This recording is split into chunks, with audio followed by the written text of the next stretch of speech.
పల్నాడు జిల్లా బెల్లంకొండ మండలం పులిచింతల ప్రాజెక్టు ముంపు గ్రామంపై పాత చిట్యాల సమీపంలో తెలంగాణ రాష్ట్ర సూర్యాపేట జిల్లా మేళ్లచెరువు మండలం శ్రీరామ్ నగర్ కాలనీలో చెందిన పరసాని శ్రీను చేపల వేటకు కృష్ణానదికి వచ్చాడు.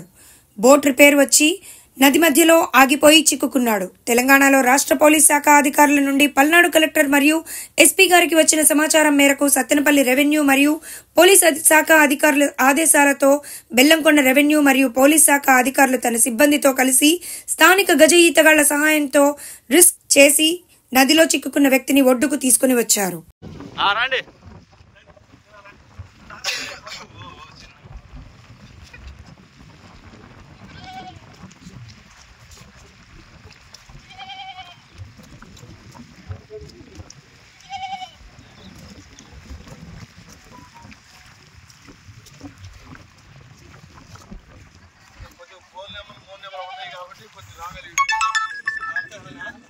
ఏం లేకపోతే రాగలరు